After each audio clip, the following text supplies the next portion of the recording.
दोस्तों सीधी बात यह है कि ईरान ने चीन पर भरोसा करके बहुत बड़ी गलती कर दी। जिस चीनी HQ-9B एयर डिफेंस सिस्टम को ईरान अपनी ढाल मान रहा था, वो असली जंग में पूरी तरह से नाकाम बेनकाब हो गया। ईरान ने अपनी गाढ़े पसीने की कमाई और कच्चा तेल देकर ये मशीनें खरीदी थी ताकि इजराइल और अमेरिका के मिसाइलों को आसमान में ही ढेर किया जा सके।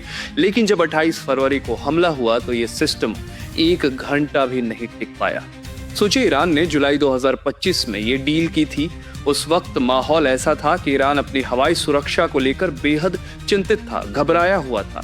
उसे लगा कि रूस के पुराने सिस्टम से काम नहीं चलेगा तो चीन की ये नई तकनीक उसे बचा लेगी। लेकिन जैसे ही इजरायली और अमेरिकी ड्रोनों ने तेहरान जैसे संवेदनशील इलाके पर धावा बोला, ये चीनी रडार उन्हें पकड़ ही नहीं पाए। हकीकत तो ये है कि नतानंज की वो परमाणु साइट जिसकी सुरक्षा का जिम्मा इन चीनी मशीनों पर था, उसे काफी नुकसान पहुंचा है।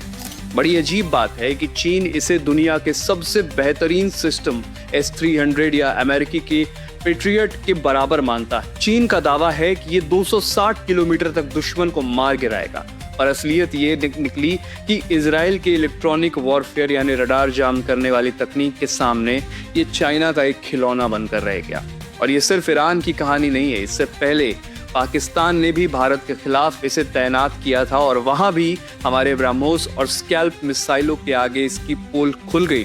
कुल मिलाकर मंजर ये है कि युद्ध तो ईरान और इजराइल के बीच हो रहा है, लेकिन बेइज्जती और खुलासा एक्सपोज चीन हो रहा है। ईरान के लोग अपनी जान गंवा रहे हैं और उनकी अरबों की दौलत उन मशीनों पर बर्बाद हो गई जो ऐन वक्त पर उन्हें धोखा देकर चली गई।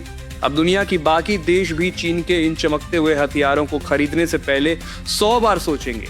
आखिर में नुकसान तो ईरान का ही हुआ, जिसने दुश्मन को रोकने के लिए अपनी तिजोरी खाली कर दी और बदले में उसे मिला सिर्फ धुआं और मलबे का ढेर।